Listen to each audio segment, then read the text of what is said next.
मेरे देशवासियों, प्रभु श्री राम की हमारी पूजा विशेष होनी चाहिए।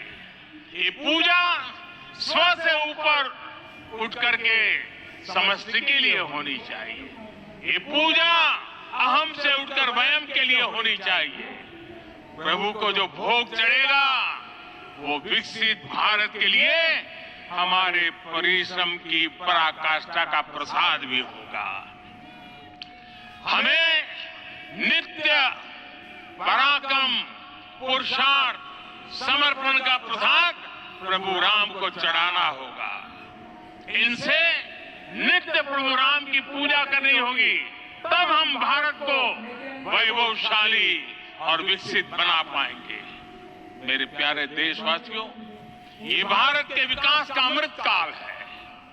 आज भारत युवा शक्ति की पूंजी से भरा हुआ है, ऊर्जा से भरा हुआ है।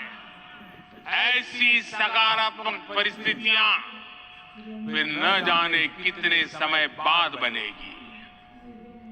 हमें अब चूकना नहीं है, हमें अब बैठना नहीं है।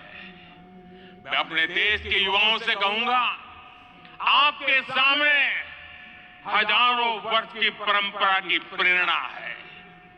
आप भारत की उस पीढ़ी का प्रतिनिधित्व करते हैं जो चांद पर तिरंगा लहरा रही है।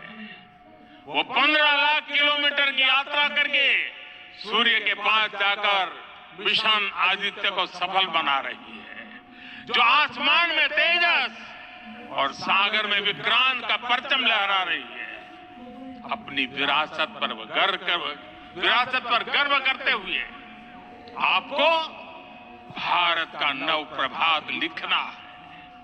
परंपरा की पवित्रता और आधुनिकता की अनंतता दोनों ही पथ पर चलते हुए भारत समृद्धि के लक्ष्य तक पहुंचेगा। मेरे साथियों, आने वाला समय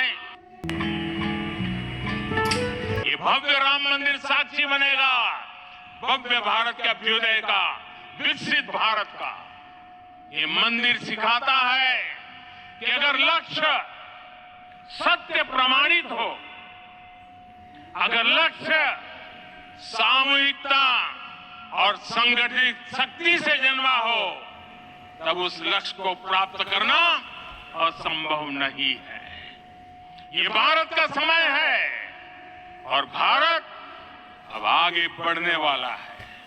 शताब्दियों की प्रतीक्षा के बाद हम यहां पहुंचे हैं। हम सब ने इस युग का, इस कालखंड का इंतजार किया है। अब हम रुकेंगे नहीं, हम विकास की ऊंचाई पर जाकर ही रहेंगे। इसी भाव के साथ रामलला के चरणों में प्रणाम करते हुए आप सभी को बहुत बहुत शुभकामनाएं। सभी संतों के चरणों में मेरे प्रणाम। सियावर रामचंद्र की, सियावर रामचंद्र की, सियावर रामचंद्र की।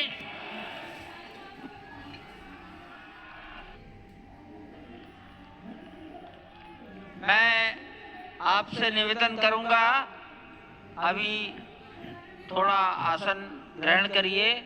माननीय प्रधानमंत्री जी यहाँ से कुबेर टीला की ओर प्रस्थान करेंगे।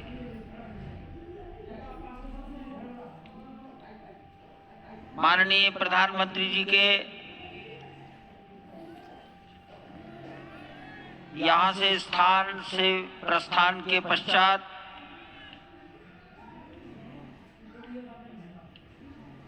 हमारे महंत नृत्य गोपाल दास जी के शिष्यगणों से निवेदन करूंगा, मंच पर आकर उनको नीचे की ओर ले जाए।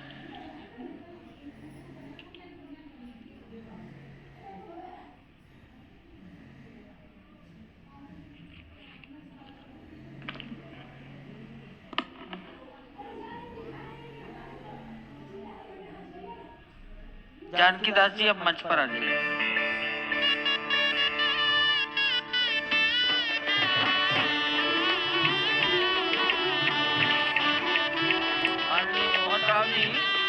भैया जी कहीं मिलेंगे।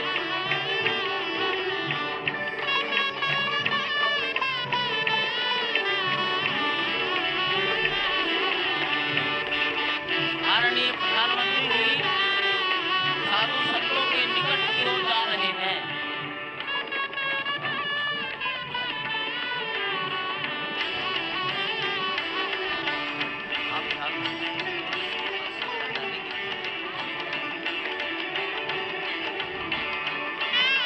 माननीय प्रधानमंत्री जी बहुत निकट पहुंच गए हैं संत महापुरुषों के।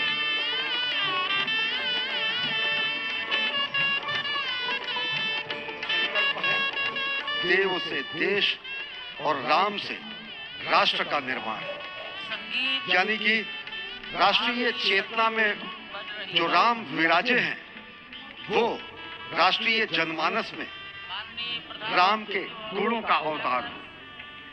मानस में जो राम हैं उनके गुणों का भारत के जनमानस में अंगीकार हो। निश्चित तौर से राष्ट्र निर्माण के 1000 वर्षों का जो स्वप्न प्रधानमंत्री नरेंद्र मोदी ने दिखाया है वो निश्चित तौर से पूरी दुनिया के सामने भारत भारतीयता को नए रूप में व्याख्यायित करता है, सनातन संस्कृति को नए स्वरूप में व्याख्यायित करता है। हमारी ही संस्कृति कहती है संगच्छध्वम संवदध्वम संवो मनांसि जानताम। हमारी ही संस्कृति कहती है सहना भवतु सहनौ भुनक्तु। हमारी ही संस्कृति कहती है कि हम विश्व बंधुत्व के लिए अपना सर्वस्व न्यौछावर करें, राष्ट्र निर्माण में अपना सर्वस्व अंशदान करें। प्रधानमंत्री मोदी के उद्बोधन में राष्ट्रीय समरसता का संदेश पूरे विश्व में व्यापक होता हुआ भगवान श्री राम की धरा से बहुत ही आनंद का विश्व की समरसता, विश्व की कल्याण और शांति की स्थापना का संदेश एक बार फिर से गुंजायमान होता हुआ कुछ तो खास है इस राष्ट्र में जो परब्रह्म परमात्मा को अपनी गोद में आकर्षित कर लेता है। कुछ तो खास है इस अयोध्या धाम में जो निर्गुण निराकार परब्रह्म को सगुण साकार बना देता है। कुछ तो खास है इस राष्ट्र की धूल में, इस राष्ट्र के अन्न में जो मां कौशल्या के गर्भ में उस राम को उत्पन्न कर देता है पुत्र के रूप में, और उनकी गोद में पुत्र के रूप में परब्रह्म को खेलने पर विवश कर देता है। कुछ तो खास है इस राष्ट्र में जो भक्तों की भावना के अनुरूप अनंत अनंत रूप में भगवान अपने भक्तों को दर्शन देते हैं। राम सबके हैं, राम सर्वत्र हैं, और इसीलिए आज एक ऐसे ही अद्भुत अलौकिक स्वरूप में, बाल रूप में 5 वर्ष के राघव अब अपने भक्तों को नए नवीन नूतन दर्शन के लिए पधार चुके हैं। स्वागत कीजिए भगवान श्री राम का इस नए अवतार में। आज के इस अलौकिक दिव्य द्वादशी की तिथि में, जब कूर्म अवतार का दिन, आज भगवान श्री राम ने एक बार फिर से अवतार लिया। धरा धाम, अयोध्या धाम, सरयू, सब कुछ प्रसन्न, आनंदित, उल्लसित। और अभिवादन स्वीकार कर रहे हैं प्रधानमंत्री नरेंद्र मोदी। यहाँ पर पहुंचे हुए संत